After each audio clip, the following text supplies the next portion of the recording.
Så jag plockar in.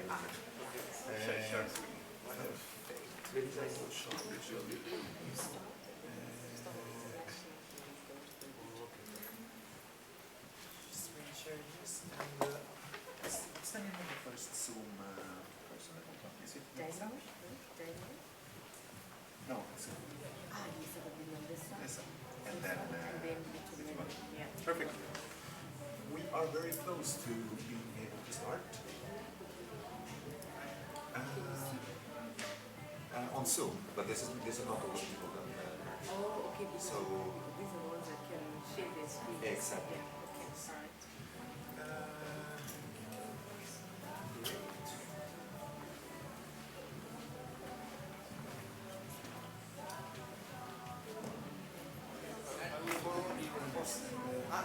All right.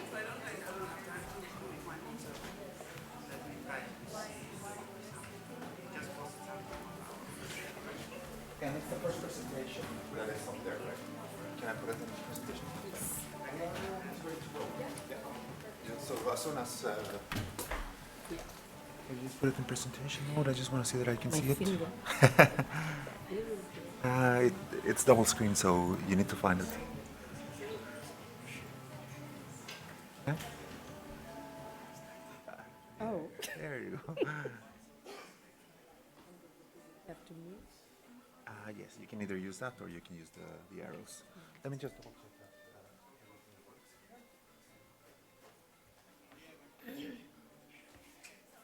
Great. Are you ready?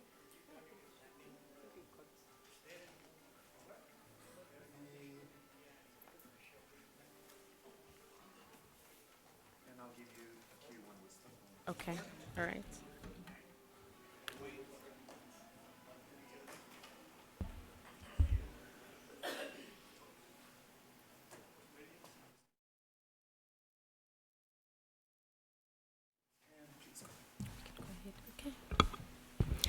Okay, good afternoon, everyone. Thank you for gracing us with your presence. I know it's late in the afternoon.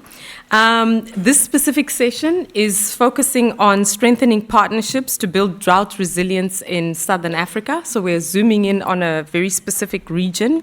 The Southern Africa region is comprised of 16 countries in the south of the continent, and this is one of the regions that's extremely vulnerable to drought and also floods. But in today's session, we're going to focus more on what the region is doing with regards to drought and hear from some of the partners that have been working on drought to see what strategies they've come up with. I think what's interesting is we attended a session earlier in the morning where we're looking at what's happening in the international community. So I think this is a nice follow-up session where we start zeroing in on a specific region, and hopefully by the end of the session, we can contribute to some of the solutions in terms of building drought resilience in the region. So the session is going to be comprised of presentations. We'll start looking at it from the international perspective. So we will look at, I'm from the UNCCD, just to introduce myself. My name is Catherine Mutambirwa, and we will have a presentation from one of my colleagues, Daniel Tsegai, who will introduce to you what we're doing in terms of the International Drought Resilience Alliance. This will then be followed by a very specific presentation, which will be done by a colleague from IUCN online, where she will present what the SADC region have actually come up with in terms of a response to drought at the regional scale. This will then be followed by a number of our partners who will walk you through some of the initiatives that they're implementing on drought. Some have come to an end and some are just being initiated. And then based on that, we can have a Q&A session and get some inputs from yourselves in terms of some of the questions that I think we can jointly deliberate on to see how we can tackle this issue collectively. So without taking more of your time, I'd like to call upon Daniel. So Daniel is a program officer at the UNCCD, and he's our lead on drought, and he will provide the presentation on the International Drought Alliance. Thank you. Great. Good afternoon, everyone. Thank you very much, Catherine, for the kind introduction.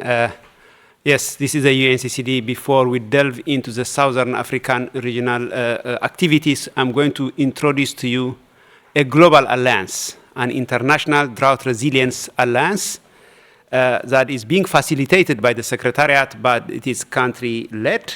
And I'm also excited to tell you that a lot of work is going on this, and we will be happy to have more involvement. So what is the alliance about, or who is leading it? First of all, this is spearheaded by the governments of Spain and Senegal, but 30 other countries are also joining, and now we have about 32 countries with about 20 international organizations as part of this Drought Resilience Alliance, with the aim to catalyze political momentum to achieve transformational change of action and mindset towards drought resilience. There have been a lot of work being done on drought issues, and we know it all about, but I think we cannot do it all alone. No country can do it alone. You know, drought knows no political boundaries. We need to work together, and this is the momentum that these two countries have led, and now they have joined forces with about 30 countries. It was launched in 7th November 2022 last year in Egypt at the margins of the UNFCCC COP. And we had a presidential presence of Spain, Senegal, and many other countries. And this is a growing coalition now of more than 30 countries, as I said, and 20 international organizations. And the hope is that this alliance will promote effective and efficient preparedness and adaptation measures, including coordination among countries to go beyond disaster response. I think some of you might have been already in the session in the morning, where drought is not meant to be responded to, but it's meant to be prepared for. And we need to act before drought strikes. We need to be not in the crisis mode, but in the risk mode. Drought is a risk. It's a constant risk. It's becoming a constant risk for many countries. So the Alliance is seeking to act as a global facilitator for drought management focused on systemic risk. And the basic premise about this Alliance is we need to go from reactive to proactive approach. As you can see in the dark red, where you react to drought when it strikes, it means you are just in an responding and emergency mode. So emergency relief measures, you assess the impact, you recover, and then you restore, and that's where the business ends. This is a business as usual approach when it comes to drought. And there was a participant this morning asking, we always have the mindset of responding to drought, and we forget about drought when the rains come back. And we wanted to change this mindset from a tool set to mindset. It's more about how you see drought striking. So we want to complete the cycle by making countries more proactive. That means having a proper monitoring and early warning systems, including the prediction, forecasting, also analyzing the risk before it becomes a drought risk. And also communicating this risk is very important, and early warning is not early action, so we need to also make sure that the end beneficiaries of this early warning know what to do when drought strikes. Information itself is not enough. And vulnerability assessment is the other issue. Countries, do they know who is going to be vulnerable and why? So having a vulnerability mapping, a drought risk profiling of countries is very important so that you know where to act when drought strikes. And risk mitigation measures. No one size fits all. So we need to know that what are the best comparative advantages of each country. Is it water harvesting? Is it drought-tolerant crops? Is it about being more, planting early? So it is context-specific, and we have some kind of drought risk mitigation measures that we populate in a UNCCD drought toolbox. So this proactive approach, as you can see it in the green part, will complete the cycle, and we are prepared, and when drought strikes, it's going to be a disaster. So as climate change, we must urgently prepare our societies and economies and also our ecosystems for future droughts. Droughts are hitting harder and faster, also partly due to climate change, and as we see it now, also in the media, it's also triggering mass wildfires, famine, displacement. It's affecting everything, including public health, energy, tourism. This was also discussed in the morning. So drought is a natural hazard, but it should not lead into a natural disaster. It's not a disaster. It's only because we are not prepared enough, that we turn it into a disaster. So we are in a race for drought resilience, and this is a race that we can win. And as a UNCCD, we are the custodian of the land degradation neutrality. So we are only as resilient to drought and climate change as our land is. It's not only about rainfall. Drought is not only the absence of rain, it's often the result of poor land management. If you can grow crops, if you can still handle livestock, if you can do your activities, rainfall will come back at some point, and you are still continuing to be. So we need to make sure that we go beyond the rainfall issues. Healthier lands store more carbon and are better at holding water, and reduce the risk of flood. So better management of land. You can also look in some of our publications where we talk about drought-smart land management. There is a lot that you can do on your land, and you can still be able to do agriculture without rain for a few seasons. So tackling the land degradation is critical, and our colleagues from Global Mechanism of the UNCCD are also supporting many countries to work on the land and land issues. So we must draw on our collective knowledge, technologies, and resources to change the way we tackle drought. And the whole issue about this alliance is to make sure that drought resilience is prioritized. I think there was a speaker also just a session before this one, where he was saying some slow onset creeping disasters are not politically sensitive. It's very difficult to sensitize governments because they look into the next 4 years, they look into the next election, and drought falls into that category where it is a slowly creeping phenomenon, but when it comes to its impacts, it's one of the most it affects more people in terms of even human lives it causes. So we need to mobilize private and public resources for priority investments. We need to invest in drought resilience. We need to also look into the impacts of droughts as devastating, and we need to also look into collecting the impact data. So drought resilience also helps climate action. We talk always about climate action, food security, poverty eradication, and water management. And talking about the IDRA, the chairs are Senegal and Spain, and we have a number of steering committee members or champion countries for this alliance from Africa, Asia, Latin America, and the Caribbean, and Western Europe, and other groups. As you can see, a few countries like Kenya, Mauritania, and Namibia from Africa, China and Saudi Arabia from Asia, Latin America, and the Caribbean. We have Chile and Dominican Republic. And from Western Europe and other countries, we have Germany, USA, and the European Commission. And supporting partners also, UNCCD, WMO, UNDP, a number of others like the Nature Conservancy and the World Wide Forum. So there are a lot of international organizations. This is not the complete list. These are the steering committee championing this alliance. And the 4 pillars for this drought resilience action, the alliance, is 1, building a political momentum for the agenda of drought. There's high political profile now. Heads of states are speaking about drought resilience, and we just want to gain this momentum, and we will have a lot of discussions on droughts, including the Africa Climate Summit next month, also spoken about by drought by heads of states. So building political momentum, promoting and advocating for drought resilience is one of the pillars. The other one is creating a common framework for drought resilience action. It's important that every country knows what is drought resilience, and we have a menu of what a country can make a drought resilient.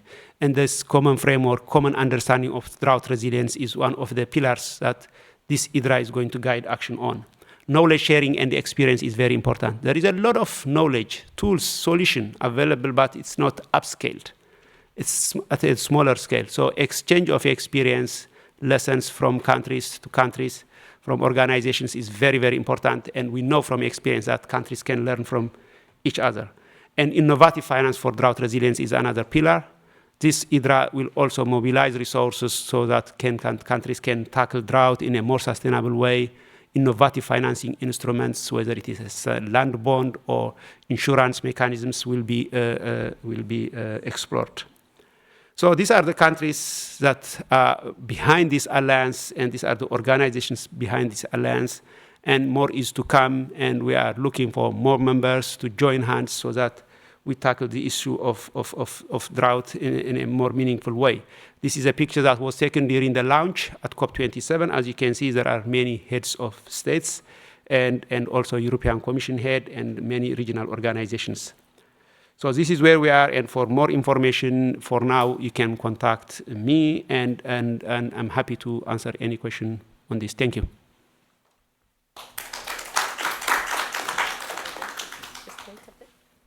Okay, just so we can keep ourselves alive, I know it's late in the day. Are there any burning questions for Daniel in terms of this International Drought Alliance?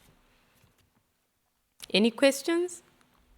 I can't see very clearly. No hands? Okay, all right. So we'll move into the next presentation, and this will be presented online. So the presentation is now focusing on what the SADC region has come up with in terms of a regional approach to drought management.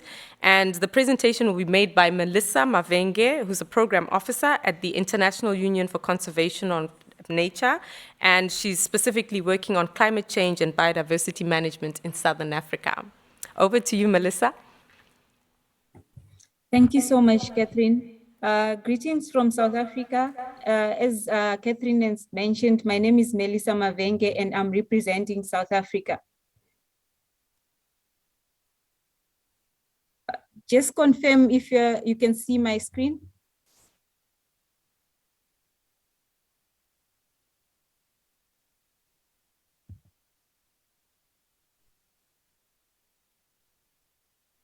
Not yet. Can you try sharing again? Okay.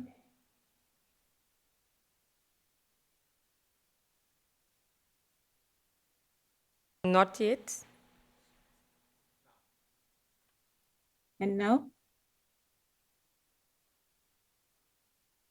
Okay, I think we can, although the technicians say it's coming.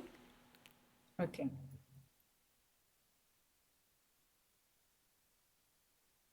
There we go. You can go ahead, Melissa. All right. Can you hear me?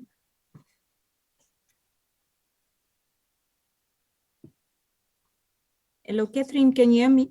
Yes, we can hear you. Oh, okay. Okay. So I'm just going to present on the SADC drought strategy. We finalized this last year in 2022, and we expect it's a 10-year strategy. Basically, it was formulated from 4 reports. The first one was looking at the policies and institutions. Then the second one was on vulnerability assessment together with the third one.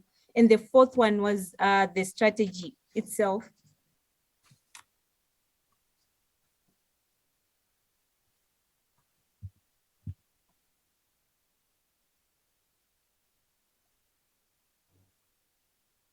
Apologies, I'm having issues with my internet.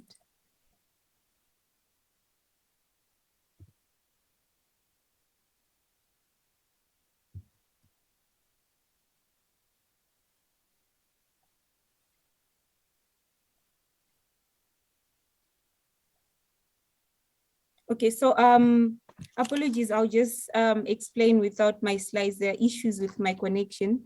So the main strategic focus for the drought strategy was to respond to the challenges that Southern Africa is facing, and also to reduce the drought impacts and build on the resilience and also enhance Southern Africa resilience.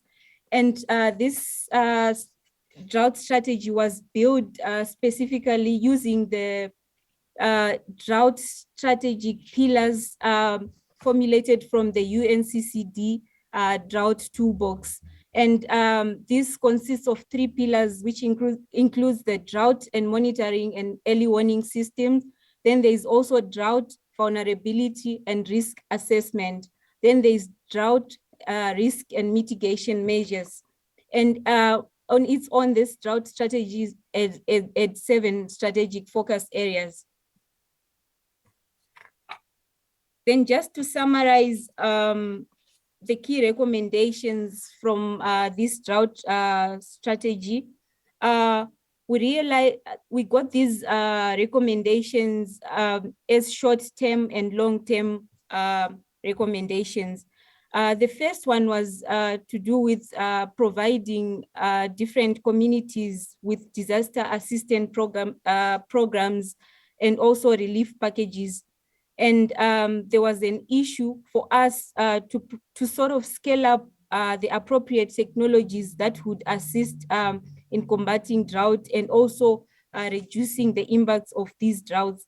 For example, there was an issue of bringing in climate smart agriculture packages, issue of bringing in water conservation technologies, and also bringing about scaling up of health eco issues within this environment. Then another recommendation that was key was for us to bring in the gender aspect into early warning systems, as well as the youth realize that this hasn't been done in a while, and there is need for us to bring the youth and women in playing this role as they are affected more. Then also there was need, instead of us monitoring the crisis, there was need for us to come up with proactive approaches that would be taken ahead of time before the crisis hits. Then there was also an issue that we realized within Southern Africa, there is lack of data. It's everywhere and it's not organized where people can access it. In that regard, there was need for us to bring information and data together so that people would understand the drought exposure, the hazard, and the vulnerability that different communities and other affected members were experiencing. Then the other issue was to sort of bring a platform that would bring active participation and coordination of different stakeholders that would assist in strengthening the decisions. And also it would bring in community institutions that would then bring in the views from the different communities that are also impacted.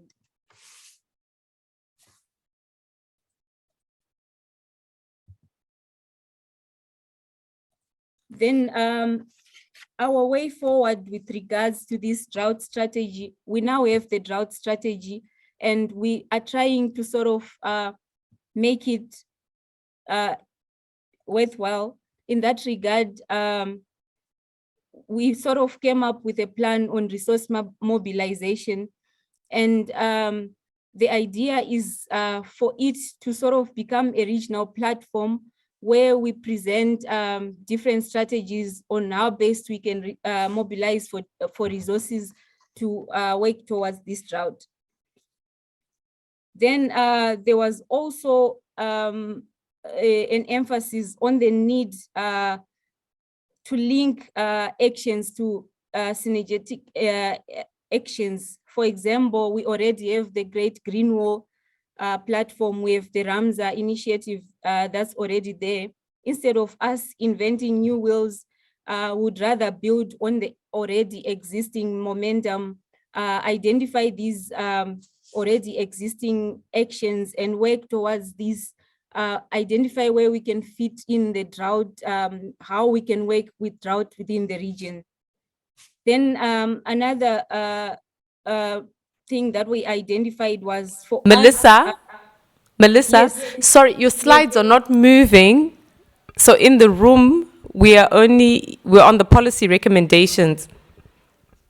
Ah, now we're moving. Okay, now we're moving. Sorry. Okay. You can go back. Okay.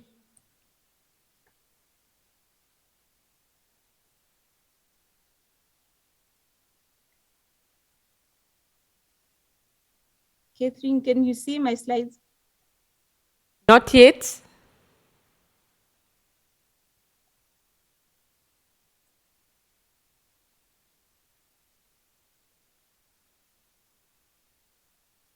Okay, they're coming on. I'll let you know when we can see them. Okay.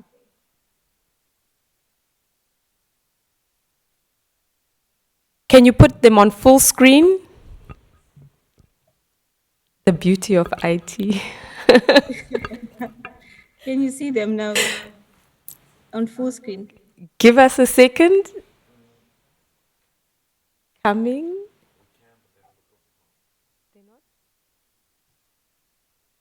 I think they're about to Okay. come on. Yes.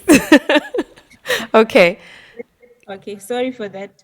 Okay, so just to repeat, with regards to resource mobilization, this is what we realized as the way forward with regards to this drought strategy. So now we just need to provide a platform where we can mobilize for resources as a region in order to respond to what the drought strategy has identified. Then there is also a need to link the already existing actions on the ground. For example, the Great Green Wall, the Ramsar Initiative, there is the SADC Transfrontier Conservation Financing Facility. So we just need to sort of build in how this SADC drought strategy fits within these already existing actions rather than duplicating what's already there. Then there is also a need to work together with the different partners that's already working in the region to sort of come up with viable actions to respond to drought.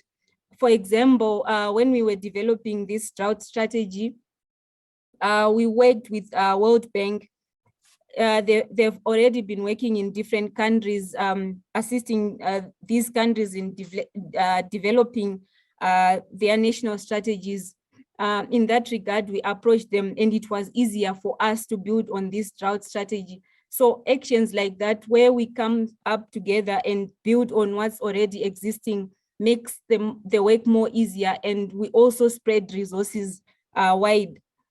Then there's also an issue of us helping countries to build on their national strategies. It's easier when we work with countries, help them build their national strategies. It makes them be on the same platform, and it also assists them to work in harmony. They can be in the same room, same level, and share what they're experiencing in their own context, but on the same platform. And this will assist in them working together, both the island and the inland states, to assist them to work together to reduce and combat these impacts of desertification.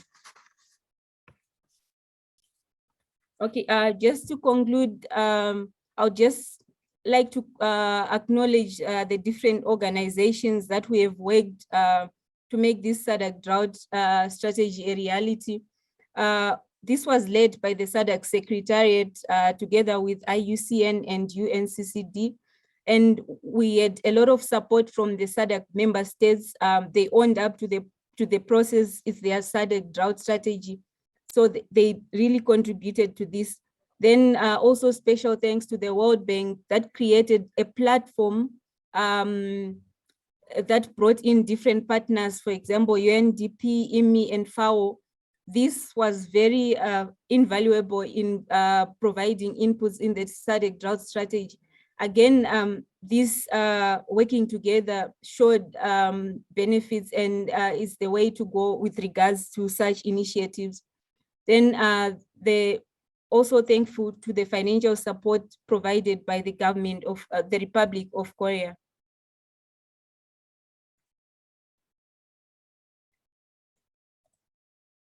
That's all from my side, Catherine. Thank you.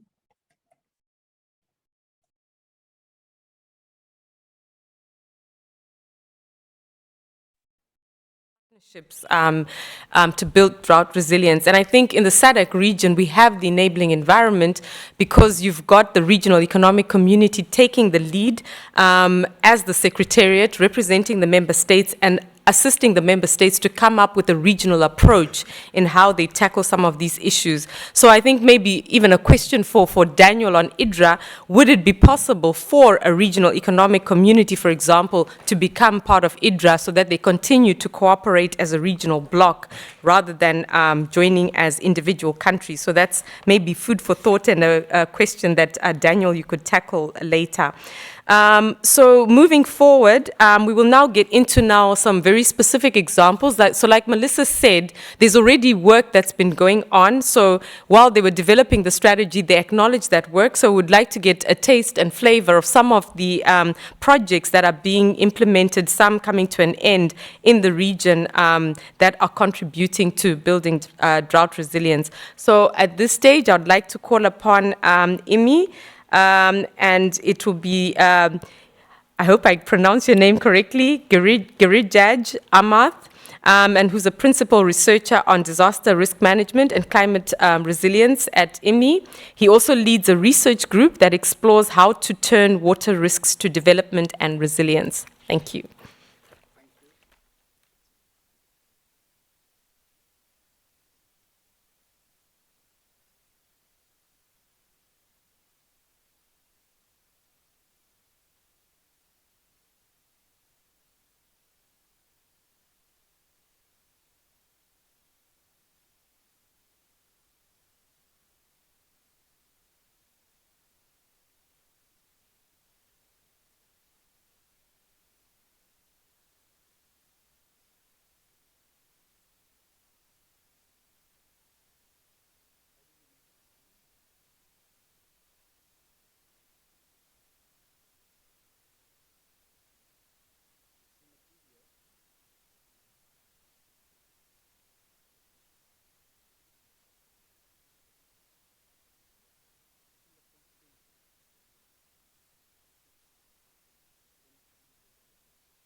So while our ICT colleagues looks at sharing the presentation, I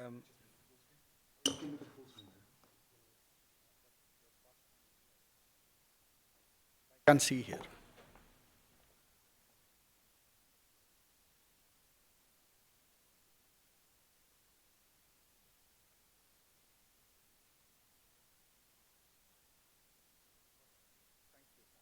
So we have seen the limitation of technology, how difficult it is during the time of session. But I think it was a deliberate presentation to come at a third stage. One, as you see here, is the importance of political commitment, which Daniel presented on the Drought International Alliance. Without a strong will and commitment of the member state, drought mitigation efforts are quite challenging. On the other side, once these alliances are there, it is also important to have the regional and national strategies. So we are going to look at specifically what we have been doing on building systems to anticipate drought in Southern Africa, and how are we going to tackle in regions of subnational level or at a regional level.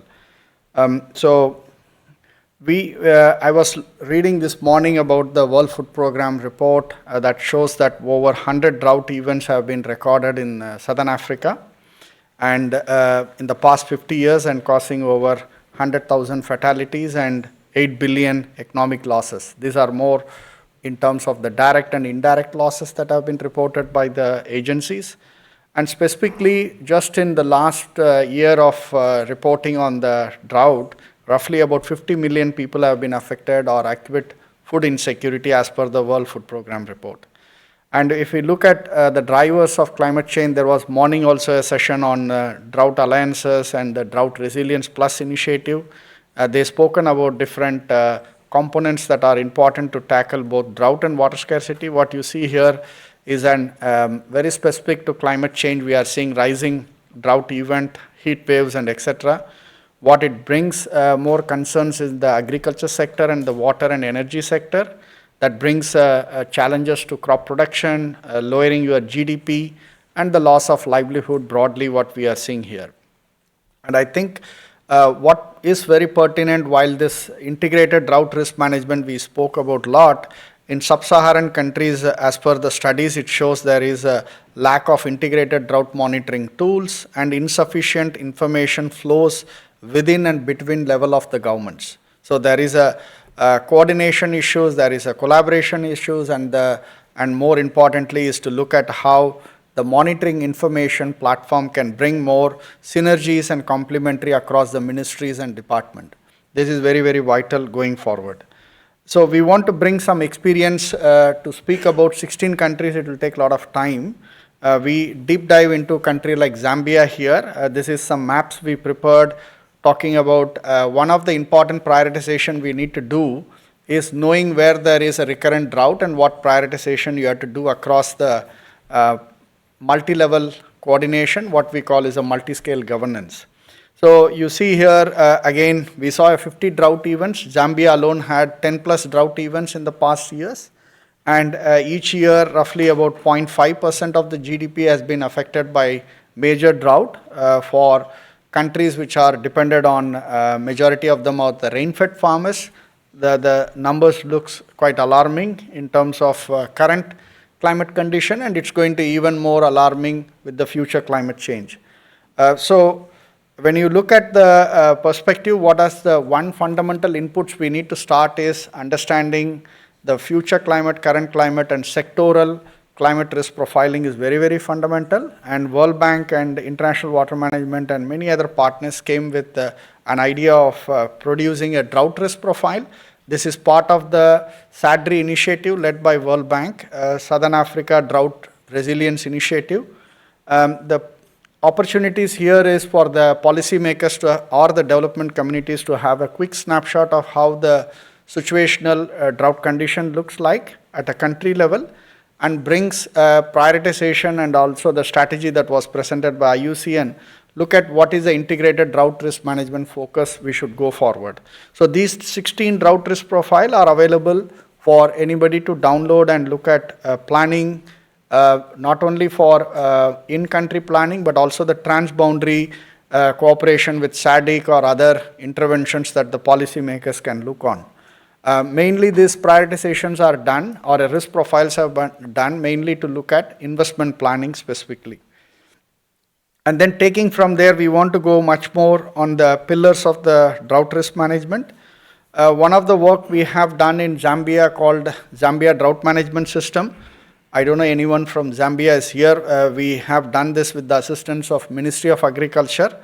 The goal here is building systemic climate resilience to reduce the exposure to economic and social issues. As I talked about, agriculture is a major challenges there, and elevate poverty specifically in drought-prone region. You'll see now some of the examples what we are going to highlight. And impact can only be done if we have an integrated process, providing a science-based knowledge products, building your seasonal forecast timely to make decisions across the sector, and also improving the water management practices in the region from national to local scale. And to do that, it's important the partnership. Partnership does not mean external partnership. Partnership within the ministries, department, provincial government, NGOs, everybody has to play a role. And I think while we have been seeing in many side events, this is a very key pillar for sustainability and also the coordination and collaboration. I think every agencies have to play a critical role in going forward. So this tool what we have developed now, it is on behalf of Ministry of Agriculture. We have observation and monitoring system working on real time. There is a prediction model which we are finalizing now. There is a drought planning system we are developing jointly with number of drought experts globally. We welcome any inputs that you could also offer here, and a designation tool in terms of bulletin, in terms of providing services through the Zambia Meteorological Department. So this is led through the umbrella of partnership from the World Bank supported ICRA research and also the CGR initiative on climate resilience. So these are some of the knowledge products which you have a barcode. You can take a look, or I can share with you the website. So it has got seamless forecast data, sub-seasonal forecast data, the drought monitoring coming from earth observation data on real time, and importantly, the drought decision support tool, which is a predefined trigger values based on that whether the location is having a drought or not. That's the aspect we are trying to develop for country of Zambia and other pilot countries. We are doing that. So we haven't done the contingency planning, which is currently in development phase, working with the ministry led by other agencies as well. So moving from monitoring and management aspect, we also again step back and see drought as is not a single sectoral coordination and also not a single ministry coordination. What we need is a full-size collaboration, what we call a whole of a society approach, leveraging new technologies, what we have seen in terms of a proactive drought risk management measure. And how do we do is to come up with an anticipatory action framework, because this is one area where you bring science, policies, implementation, and importantly, the coordination of its implementation itself. So the science is a good forecast data, policy is what you saw, the strategy that was presented, and the financing is a relevant instrument that provides a provincial government to have tackling to adaptive plannings to scheduling your crop rotation, buying better seeds, fertilizers, diesel subsidies, irrigation program, all that needs a substantial investment. So in a way that summarizes how we need to have a multi-level governance to enable humanitarian actors to work together. So we are currently working in 9 countries to develop this framework under this CGR initiatives, and also the West and Central Africa, as well as the Fragility, Conflict and Migration Initiative led by CGR with World Vision, Red Cross and many, is also to bring all these interlocking institutions to work together on addressing the cascading human disasters, and also looking at more forward-looking risk management strategy rather than being reactive here, because we have anticipatory protocols that are developed for flood, drought, and landslide. So whenever there is a seasonal forecast gives a trigger, you'd be able to take a timely action 6 to 9 months before based on the reliable seasonal forecast. So we are coming up with a platform called Aware that enables implementation and financing action at a community level intervention. So this is a platform which we are trying to launch next month. It brings the interconnectedness of early warning, early action, and early finance. It has got as much as European Space Agency data, NASA, NOAA, IRI, ECMWF, all the relevant data sets that the policymakers or the extension trying to use this for triggers to anticipate the disaster. And collaborative platform, because they need to register themselves, they need to coordinate between all the institutions here. That should be led by the disaster management agency. And that's where the inclusive governance begins there, working together, accrediting each of the partners to appreciate them, whether the ministry provides the data or the department provides the water level data. Every agencies need to be appreciated here. And it is a win-win opportunity. And plus, these platforms can always be invited or integrated to the existing platforms. So these are some screenshots. These are operational in few countries already. And some of these screenshots shows the maps of biophysical indicators like SPI, precipitation index, dry spell, vegetation index, biomass, production index. All those data sets are there for drought, similarly for flood and other indices. So we do have a detailed anticipatory action plans that are developed. Currently, we are starting to do for Zambia as well. So this brings, what I mean to say is the drought management plan, early warning we've spoken about, early action we've spoken about, and the early finance. So early financing is also very important, knowing that the agriculture sector needs, there is a shift in crop rotation, what kind of resources you need. That can be digitalized and come from the provincial government and allocate the budgets, what they need, and the approval can go up to the Ministry of Finance or the planning department to allocate the budget timely. So that's a kind of a tool we want to develop to bring better accountability of high-level ministry to the local level agency, etc. So this assuming that from the national to the provincial to the community level, we are addressing this issue. And the last slide I want to show here is we have to go to the community to talk about investments in drought action, because we can tell these are excellent work in terms of anticipatory action, use of science-based data, but what we are trying to do is to come up with also community-led drought resilience initiatives. This is one. We have done an year of experiment to come up with a polycentric governance model, bringing different actors. Prioritization has to be done at a community level. And then these selection of drought mitigation measures has to be led by a community. Here is one solution that the community wants to have a borehole. Many of these communities don't have drinking water during the drought period. They have to access nearest water storages, and many of them get dried up. And so we set up these borehole with the solar panel and also the water distribution system for surrounding the villages. So during the lean period, the communities will have quality water that will take care of the health diseases. It will also provide irrigation water source for farmers during the dry season. Plus, importantly, it will also help sure that the livestock segment can also be addressed, because without water, most of the farmers sells their livestock, because there is, during a dry period, they cannot feed them with sufficient food and water. So they sell off their livestock. So when we talk about leaving no one behind indicators, these are some infrastructure solution we need to look at a community level. So we believe such cross-scale, bottom-up solutions need to be done. Then we can address the 3 pillars of the drought risk management as it was presented by Daniel. With that, I stop here. Thank you for giving this opportunity.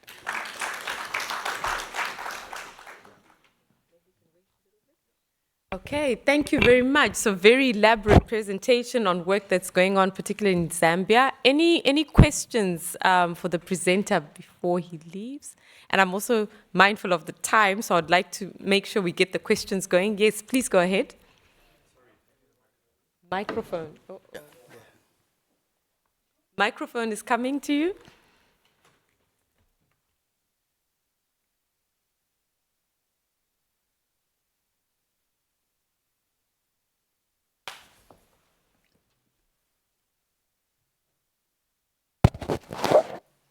Good afternoon, everybody.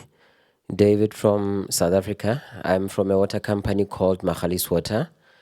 I think I need to appreciate you for your elaborate presentation, but perhaps you could clarify me. I missed the role of government in your presentation. You're talking about drought in the continent. I would have thought at some point you would have made reference to SADC. You'd have made reference to maybe ECOWAS. You'd have said something about African Union. And that begs the question to say, with all of the work and research that you're doing, is there appetite from the decision makers? You make reference to policy makers, decision makers, and all the key stakeholders. But I didn't get the sense that there's real appetite to actually entertain the scientific data that you guys have put together, which seeks to assist the continent. And I'm saying this because from where I come from in South Africa, we've had a number of incidents of drought. In one particular year, where there was drought in the Free State province, parts of that province were ravaged by wildfires. And that really made the problem far bigger for farmers. Some had to, offset their assets because they could not make any sale or even break even to then pay the bank. So I want to check in from where you are. Maybe you can just let me in this, if there's real appetite from the decision and policy makers to make sense of the data that you've presented in trying to come up with solutions so that we don't have this persistent problem. Thank you. Thank you for raising this important question. As you see here, the first segment that was presented by Daniel is looking at, one is the regional to international alliances. As you saw, a number of countries also representing Africa base. And that alliances will bring best practices from other part of the region and bringing more investment and prioritization. That's happening at a very high level, and also the regional cooperation. And then you saw that IUCN was presenting about the SADC regional integrated drought risk management strategy. So we were now referring to a national level, how do you operate and tackle the issues of drought, right? So we were talking about working with Ministry of Agriculture, Water Resource Management Authority, Zambia Meteorological Department, Disaster Management Mitigation Unit. They all play a role at a national level. So the prototype, what we demonstrate is an end-to-end tackling of drought management measures from having a better and accurate information, developing a contingency plan, and going at a community level to operate how they can reduce the risk like drought by providing access to water, ensuring that the livestock will have sufficient water, etc., etc. So with this prototype, we go into a more policy briefing. We are trying to organize a policy dialogue workshop where we can bring other countries as well into this and reach out to World Bank and UNCCD to scale this intervention with the guidance of SADC, African Union, and others. So we will go to that step at a next step because we were doing more in-ground work with the country of Zambia. But once this is successful, then we can go to rest of the region because we need to really see whether they are workable, adaptable, what investments, and also outscaling how it will be successful. So we take your point very carefully. We will also, during the open discussion, I would also ask Daniel to highlight any additional points on that. Thank you. Thank you very much. So actually, it's a very good question, and the following presentations will start looking into that, where we've now got an example of what's happening at the research level, and now we'll look at two projects where we want to now start taking up those research examples and infusing them into actual projects. So at this stage, I'm going to call upon Eni, who works with me at the Global Mechanism, and she's going to give you a snapshot of a project that's just been approved, working with the African Development Bank, and which is now focusing on trying to build capacity, building on some of the tools that are being developed by the different partners in the region. Thank you. Great, thank you very much. And yeah, I think the question, is there appetite? I think there's definitely appetite. I was already listening to Girirash's presentation and thinking, okay, how do we take some of these tools and integrate, for example, in the project that we're developing? So I'll be presenting a project on gender transformative resilience to drought in transition states in Southern Africa. As Catherine mentioned, it's a project that has been just recently approved by the African Development Bank. So just to start a bit with who are we? Why are we here? So the UNCCD Global Mechanism, we are actually the operational arm of the United Nations Convention to Combat Desertification, and we facilitate countries in the resource mobilization for what we call transformative projects and programs. We have different elements in our work. So we support in the enabling environment, which in this case is setting of land degradation neutrality targets in the countries, so policy level, as well as drought planning. Then building on those plans and targets, we support project preparation and resource mobilization in the countries of the convention. We do the project preparation often in partnership with different national and regional and maybe even global partners. We have certain regional flagships that we work with, but also have national and multi-country projects. There's also some pilot projects that we're working with in some countries around the globe. And then we have also some legacy or some bigger flagship initiatives. So in the Greater Sahel, the Great Green Wall Initiative in the Sahel, as well as legacy programs. And we have a team that works on private sector engagement and innovative financing. Now, when we look at the Southern Africa region, so the UNCCD has, we've worked quite a bit in the region. We've developed what we call a flagship publication, the Global Land Outlook, looking at the land, water, and energy nexus in the SADC region. We also supported the SADC drought strategy that Melissa and IUCN just presented. And then we have different projects that we're supporting in the countries. So it can be, as I mentioned, national, multi-country, or regional projects. One of the key regional flagships that we have in the Southern Africa region is the SADC Great Green Wall Initiative. So you might have heard of the Great Green Wall Initiative in the Sahara and the Sahel. It was initiated back in 2007. And now in 2015, actually, the SADC region, the Southern Africa region, they were inspired by the Sahel and they developed what we call the Great Green Wall Initiative in Southern Africa. UNCCD, given our mandate to support countries in the mobilization of resources, we're actually supporting this initiative in mobilizing resources for regional, multi-country, and national projects aligned with 6 investment pillars that we have developed together with the countries and partners in the region.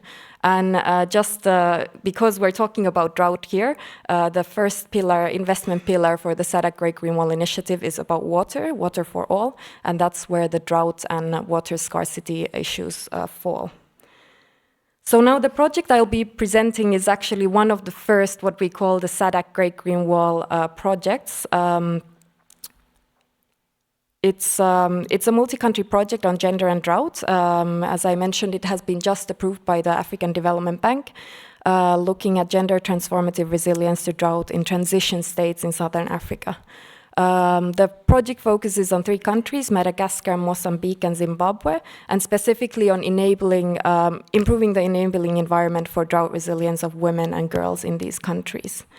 So the question is, why focus on gender and drought? The UNCCD has done a policy research study actually on the impacts of desertification, land degradation, and drought on women and men.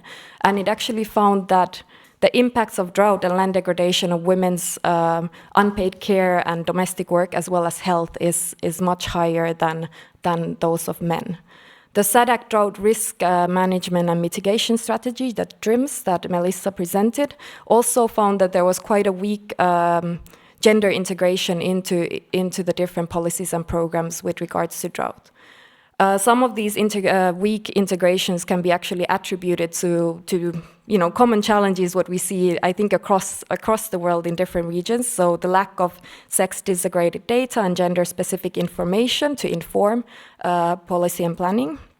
You have the lack of specific indicators for monitoring and evaluation of projects and policies to actually identify the gender gaps.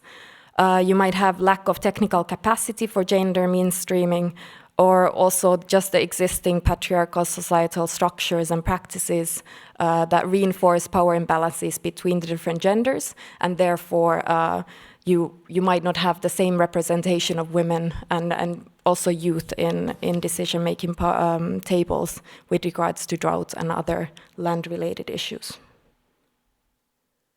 So these are some of the challenges that the project that we are developing with the African Development Bank is trying to address.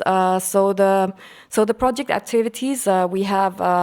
The first element is looking at the knowledge and understanding of gender concerns and needs in addressing drought. So this is trying to address the lack of information that we have noticed with regards to this issue. Then the second element is development of drought-related gender tools and training for capacity development. So looking at, okay, what tools might be needed to actually gather some of this information, and how do we then use those tools. Then gender-responsive national drought planning. So the project will take place in Madagascar, Mozambique, and Zimbabwe. These countries are at very different stages in their national drought plans. So Zimbabwe has already developed their national drought plan. Mozambique has not even started, and Madagascar is just in the initial stages of their national drought plan. So kind of looking at, okay, in these different stages that these countries are, how do we make sure that gender issues are mainstreamed into the planning and that's then translated into action on the ground. Then one of the elements is project preparation on gender transformative drought resilience, so leveraging further resources. This is where the global mechanism comes in. This is what we do. We support countries in mobilizing further resources for further projects. So we will be exploring how do we use this project to actually get further resources for the countries for some action on the ground. And then finally, women's leadership training. So looking at how do we bring women, how do we bring youth, how do we make the decision-making processes more inclusive, particularly in these 3 countries, and then also trickling that up into the global processes and the UNCCD processes. So for the next steps, so the project is it's a 2.5-year project with the activities actually expected to start very soon in September. The implementation will be coordinated by the UNCCD in partnership with the African Development Bank, and then also through national and regional organizations working in those countries. So as I mentioned, the project is really looking only at 3 countries at the moment, and this is just simply because of the African Development Bank funding that we accessed, which is the Transition Support Facility, call, and Pillar 3, and those 3 countries were the ones eligible for this specific funding window. So what we're actually trying to do now also is to explore further funding opportunities to expand the scope, hopefully to all the 16 Southern African countries. So I think that's it from my side for now, and yeah, happy to answer any questions if there are. Okay, thank you, Eni. So any comments, questions? So I think in the design of this project, we actually haven't gone now into the specificities of what will happen in each country. And I think the bulk of the support is actually for the project preparation. So that's where, for example, what Imi was presenting is now taken into consideration if what they demonstrate is shown to be a best practice. So what we try to do is bring in projects to leverage additional projects that are demand-driven, and in this particular case, zeroing in on women and girls, and obviously those men who will help us to champion and ensure that women are participating in the decision-making. We will then now go into another specific examples, and here you now look at it from a river basin context. So I think many of you are familiar with the region. One of the key characteristics of Southern Africa is we've got 15 shared river basins, and our largest basin is the Zambezi Basin. So I would like to kindly call on our colleague from the Zambezi Watercourse Commission, Mr. Hastings Chibuye. He's the Program Manager in Water Resources Information Systems at the Zambezi Watercourse Commission. And he will give us an example of a more integrated program which is responding to building drought resilience. Thank you.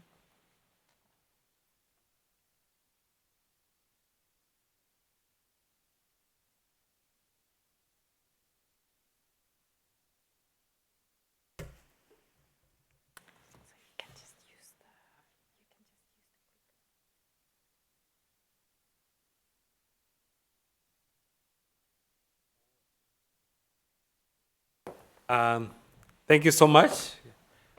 Good afternoon to you all. Like has been mentioned, I'm coming from the largest river basin organization in Southern Africa, the Zambezi Watercourse Commission. And I would like to take you through one of the examples from the river basin organization. Now, what is ZAMCOM? As an organization, we are saying that this is an intergovernmental organization that is comprising of, comprising 8 countries? Angola, Botswana, Malawi, Namibia, Mozambique, Tanzania, Zambia, Zimbabwe. And the basis of the cooperation, basically, is what we're calling the ZAMCOM Agreement of 2004. Though the agreement was signed in 2004, of course, the permanent secretariat was established in 2015. There was a bit of a gap due to other specific reasons. And the vision and mission of this is drawn from the IWM strategy that was developed before the commission was established in 2008. And of course, more importantly, from the aspirations of the ZAMCOM agreement itself, and also the SADC protocol on shared water courses. That is basically the basin, the countries that I've referred to, 13 sub-basins in total. That is the extent of Zambezi Watercourse Commission. Now, just to take you through what are the occurrences of the drought that has happened. As you can see, quite a number of periods that we've experienced these extreme events, particularly droughts.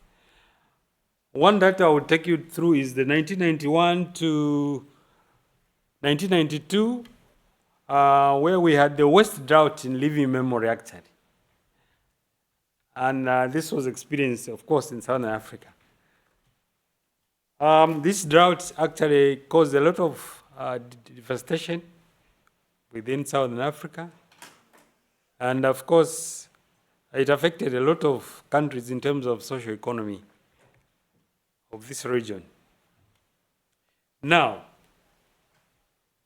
what are existing investments that, of course, will then assist the sub-region to actually cope with some of the negative effects? Currently, we have an existing investment supported by the African Development Bank. And this investment basically is trying to look at building strong resilience in terms of the communities to actually cope with these extreme events. And we hope that through this program, we should be able to come up with a number of outcomes that will then support drought-affected areas. One example I could give you is that there will be some climate-resilient infrastructure that will be constructed. And these infrastructure, of course, will conserve water that may end up recharging the groundwater at the end of the day. As you know, the water that we are seeing in the rivers, streams, is consisting of the base flow and the runoff. And basically, the base flow is very important in terms of sustaining the environment within these systems. So we hope that in a way of trying to address the aspects of negative effects of this drought, it will also assist in terms of looking at the social economy of the region. Now, don't be misled by, we're talking about drought, but I'm showing the opposite picture. This is just to add fun to it. But of course, we experience drought in Southern Africa. Like I said, the objective is to build strong communities that are resilient to these climatic shocks. And at the end of the day, of course, contribute to their continued livelihoods and also their survival at the end of the day. Now, what are the components of this? Well, I'm starting with component 2, but perhaps let me just show you component 1. Component 1 is looking at integrated landscape management and integrated water resources management. This is a very important component, particularly when you look at integrated landscape management, because to me, from the water resources management field, landscape management, at the end of the day, contributes to what you are seeing in the rivers, the surface waters, because if you destroy the vegetation in these catchments, then you are rest assured to get less flows in the rivers. So this is a very important component for us. And of course, like I mentioned, we have a component on climate resilient and also reinforcing inclusive livelihoods. And this is very important, particularly, when drought hits and you have weak, livelihoods, then that, it exacerbates the whole thing is worsened, by that. So what is the component 3? It's looking at strengthening the adaptive capacity, of these communities so that they cope with these adverse effects. And of course, strengthening the institutional foundation of these communities. And of course, the fourth component is just the program coordination and management. So that's the PDAC that we are implementing as a river basin organization. And we hope that the outcomes will contribute immensely to actually alleviating the poverty that is obtaining. I should mention that, of course, this has been formulated with assistance from UNCCD the CREDIF and the African Development Bank. And since we are looking at one of the words within the theme of this Water Week is innovation. Then you would say, what is the innovation behind this PDAC? You see, one of the innovations is that we decided to have an anchor or lead financier. So we have the FDB as the lead financier, where now we can actually go to other financiers. You hear about more, I mean, there'll be more on this on Tuesday. I'm extending that invitation where we're going to look at mobilizing the resources for the Zambezi Basin. So all I'm saying is that the innovation here is that now that we have the lead financier, it is easier for other partners to come on board and then help us implement this particular program. Because the resources that we have from the African Development Bank certainly are not adequate. And also we need extra financing for us to successfully execute this program. Now, what measures, drought measures that we can actually get from this particular program? Like I said, I think I talked about water conservation. Through construction of these medium to small dams, that will contribute to conserving water and also assist in terms of recharging the groundwater, so that in times of drought, communities can still depend on groundwater that is being recharged through these small structures, through the PDAC. And also trying to promote farming techniques that optimize the use of water. Because you see, if water is not used optimally, it means that when drought hits, you then have other challenge because you did not conserve that water to be able to utilize it in the time of need. And also trying to encourage issues to do with agroforestry and supporting the farmers in terms of adopting those drought-resistant crops.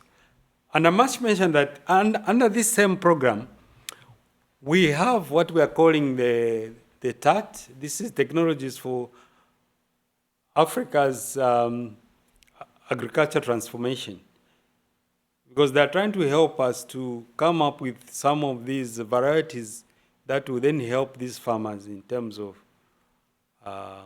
ensuring that their social economy is sustained through this farming.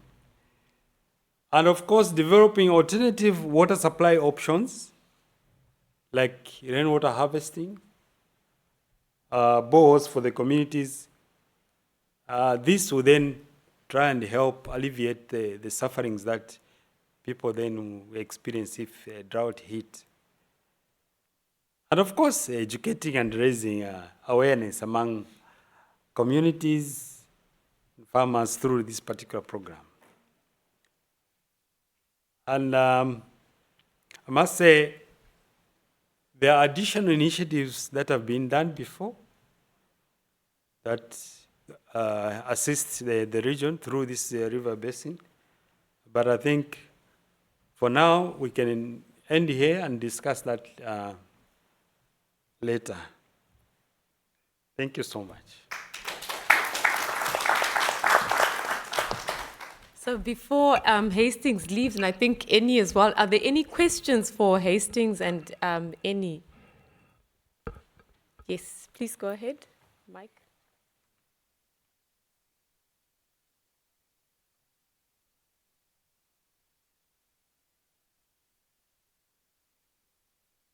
Thank you very much. This is a very interesting presentation. Well done. I just wanted to ask you, how do you cooperate with other river basin management commissions? I know of the Mekong River Basin Commission in Asia, for example, which is a very successful commission, and they have been able to really come up with different programs, and they are having an impact into the countries which are sharing, or the riparian countries. So do you cooperate with other river basin commissions is one question. The other thing is, it seems like there is a focus on more creating more water supply mechanisms and the dams. Is there also an opportunity or maybe an initiative to initiate water use efficiency? How can we reduce the demand for water and we be more efficient in using water for agriculture or other means? Thank you. I think in the interests of time, okay, one more burning. Yeah, it's 16 past, so if you could make it quick, because we've got one more presentation and then we will wrap up. Thank you.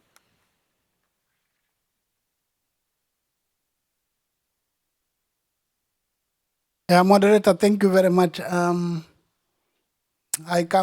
executive director of Nile Basin, 10 countries, and congratulations, hostings, for Zamcom, what you are doing. I would like, can you make elaboration? How do you do the groundwater recharge as alternative? What are you doing in terms of that aspect?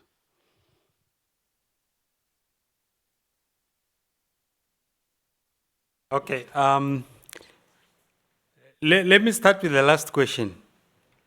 Well, I wouldn't say there are direct measures in terms of recharge, but the way we are looking at things is that the more we have these infrastructure, water retention structures, the more then we promote recharge into the groundwater.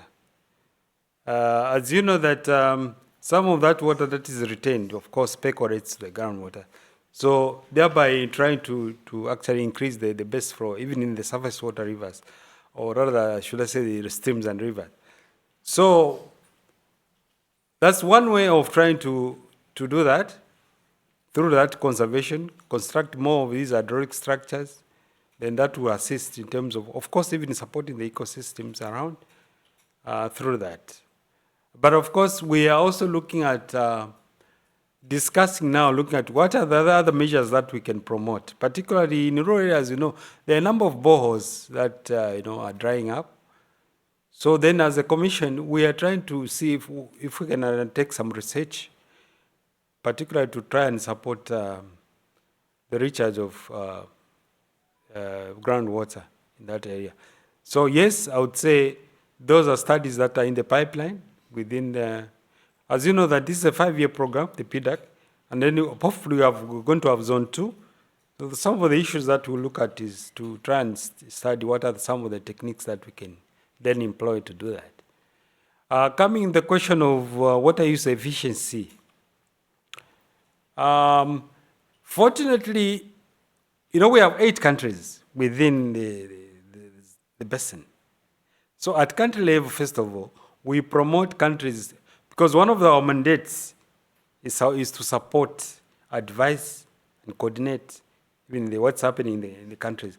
So one of the things that we've done is that we've already undertaken what we're calling an equivalence study that was looking at what are the existing laws, policies within these 8 countries.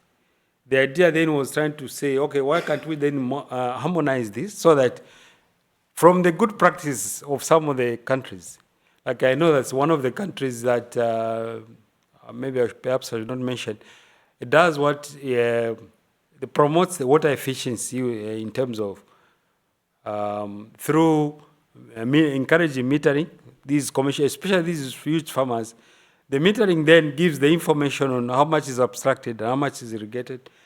And also, we are saying, instead of just allocating this water arbitrarily, why don't we have then information that will support the farmers through remote sensing? So we do remote sensing, get some information from this variable transpiration, because that will then assist also in terms of how much water the crops should use, so that you become efficient in terms of the water that you are using. The other question you talked about, how are you collaborating? The good thing about Southern Africa is that every year, I think, we have what we call river basin workshops. So just in October this year, I think we are going to have one in Mozambique. where all the river basin organizations come together. So it becomes like a platform for knowledge sharing, you know, exchanging views and things like that. The other thing is that we have what we call visit by other. For example, not too long ago, we had a delegation from the Now. So through these exchange visits, you know, we learn a lot. Because like our colleagues from in the Now, from a technical point of view, we may be ahead politically in terms of the cooperation, but technically, I think they're slightly ahead because they've done a lot of, you know, good things in terms of water resources management. So it's through these that we do collaborate, you know. We are also planning as a commission to try and see if we can reciprocate that tour and also visit other, particularly maybe the Mekong one, it's got some good things also. Maybe we could also learn one or two things. Yeah, thank you. Thank you very much, Casey. So again, strong appetite in this region to receive support and resources. We've got the institutions in place that are willing to take on and work with the member states. Unfortunately, we're running out of time, so I'm going to quickly request our last speaker. This is Litumelo Mate Seviers. She's a gender specialist at the Global Water Partnership Southern Africa, and she's also working on the Africa Water Investment Program and the Africa Coordination Unit, and she will talk to us about a project they're leading on the Gender Transformative Climate and Development Program. Thank you. Litumelo, online.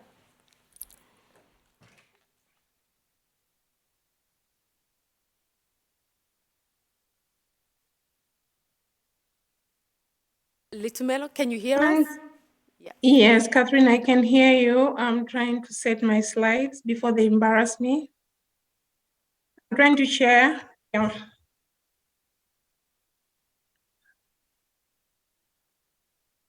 Thanks a lot, Catherine. They're coming on. Can you on. see my screen? They're coming can on. You see Give it. Yes, now we can see. So they haven't embarrassed you. Okay, so just signal to me if I'm speaking slowly or not audible, or I'm screaming at you.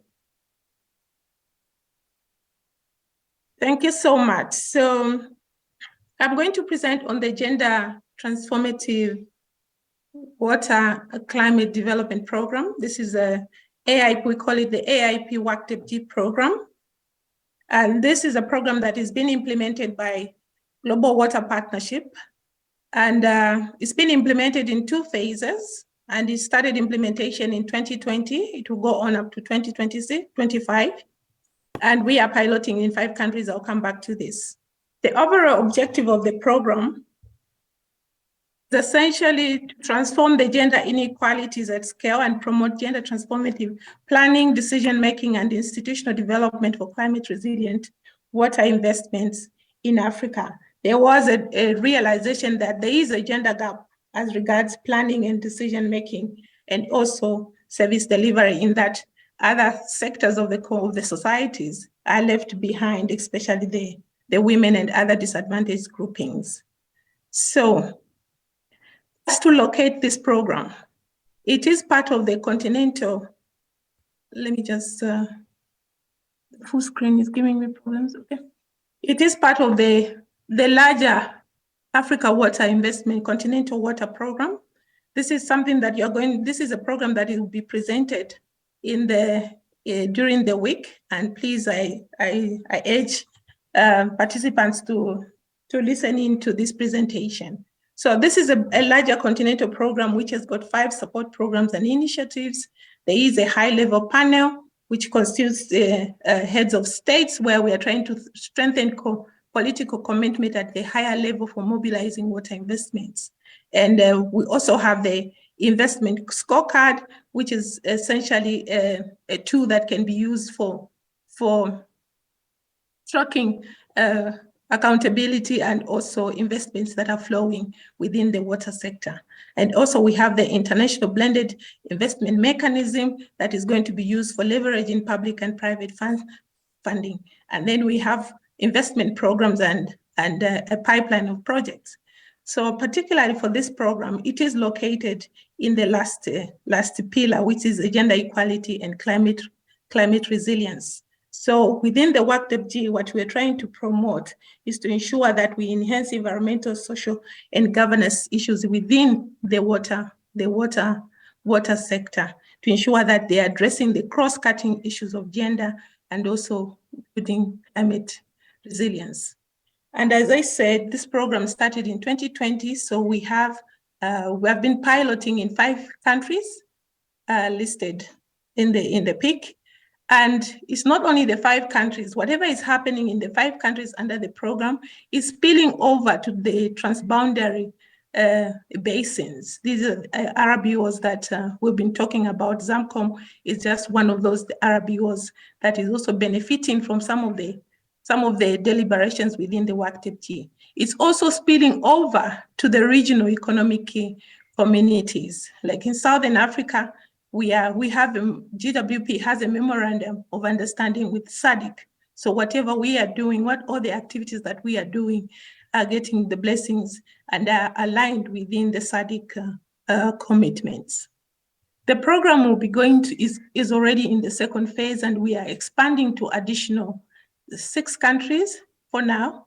So these are the countries on the continent: Morocco, Burkina Faso, Kenya, Malawi, and Mozambique in Southern Africa, mainly because we have other activities, GWP activities that are taking place for instance, in Malawi, and we also have other activities that are taking place in Mozambique that we want to also align with, and we have the Republic of Congo.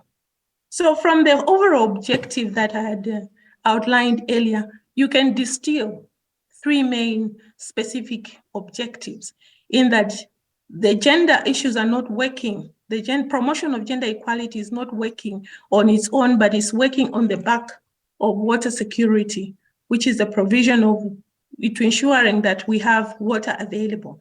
As you might all know, some of you might know, is that GWP is a network organization that works with different partners that are involved in the water sector, in climate issues, and all other sectors that are linked to the water security.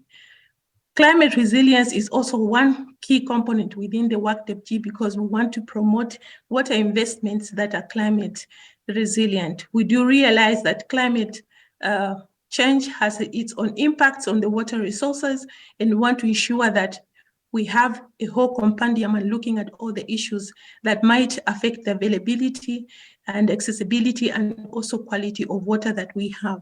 And then gender is also a key thrust within to ensure that all the programs that are being promoted, that are being planned for by the different partners that we are working with, member states, the RBOs, other civil society organizations, ensuring that there is gender equality in whatever activities they are doing. So basically, this is just a summary of what the WACTEP-G is all about. So if you look in the far right, this is where we have our components. Oh, sorry. This is where we have the 3 components, main components. And within the components, we have the packages. And just to summarize, the component 1, which is dealing with the gender transformative change for implementation of climate resilient water investments, we are looking at packages that are targeting the policy level, the decision makers. So we are having engagements with the policy makers and the decision makers to ensure that in whatever plans and budgets and policies and programs that they are coming up with, we ensure that these are well engendered and we are taking care of climate issues. We're also looking at the institutional level, the type of institutions that we have, and see what are those systematic barriers that are inhibiting the participation of men, women, and other groupings within the programs and projects that they are planning and trying to make a business case to prove to say if we involved all the different societal members that are affected by the water investments, then we might be making a saving, or we might be moving in the right direction. Component 2 is about partnerships and building. Let me just go back to component 1. So to assist us in these work packages, we did a political economic analysis. So we did a number of studies and business case studies just to find out what the prevailing situation is, or what is the baseline. And then component 2 is about partnerships and building motivation capabilities.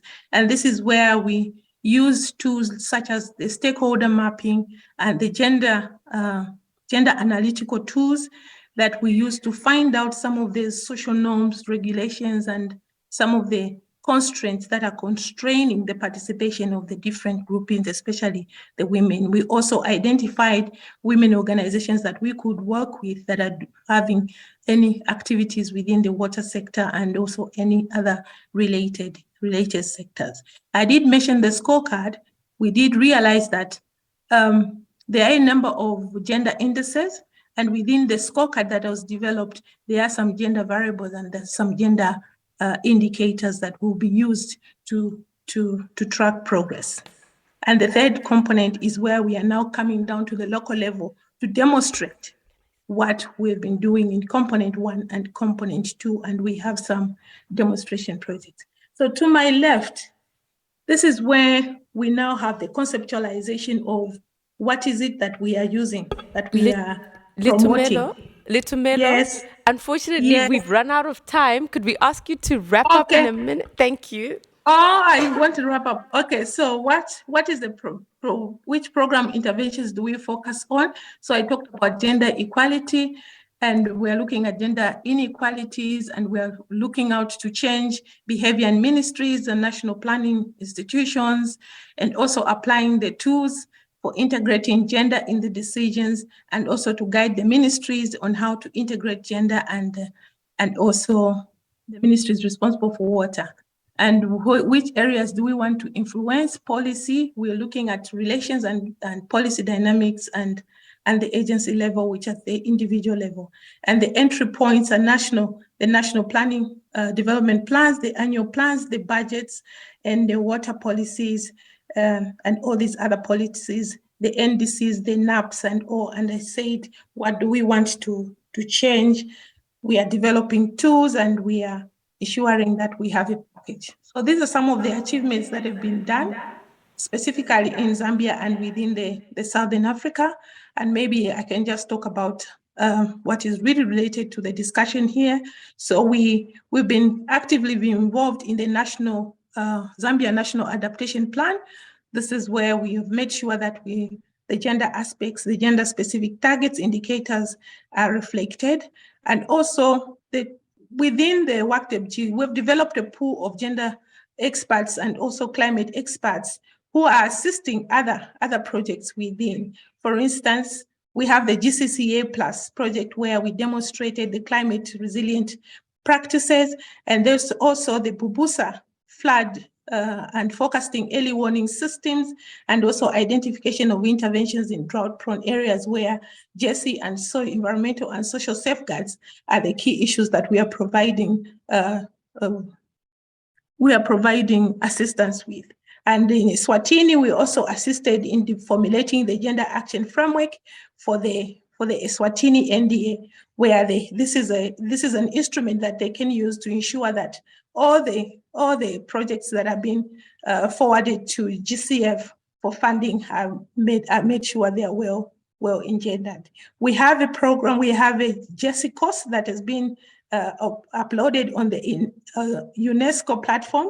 This is a training for RBOs on enhancing capacities for gender mainstreaming, and after next week, we are having a workshop with all the RBOs in Southern Africa where we are going to talk about this GESI planning. So these are some of the activities that have been done where we are working with different partners. Like here, we worked with SACRI, that is high up in the agenda on renewable energies, and also CADESA, where we promoted drip irrigation, and GWP also brought in their competences of supplying water. And this is some of the training that we are doing with the youth. On the far left is the youth training that we did to make sure that the youth also have a space within the programs that we are implementing. And on my far right is these are the traditional leadership, just to make sure that we are talking about. Yes, this is my last. This is my last.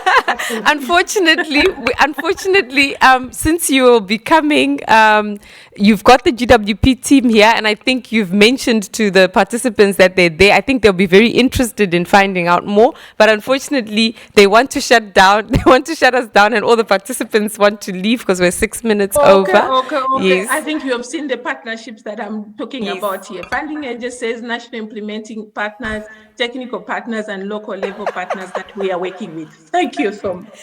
Women power, can you see that?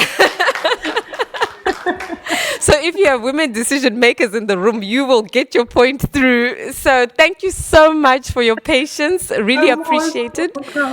As mentioned, a lot of these projects are being presented at other sessions, but I think the question that was being asked and looking at the previous presentations, the enabling environment is there in some of the regions. We're looking for resources, we're looking for partners, and we would like to speak to more people and share experiences to see how best we can really build resilience to drought.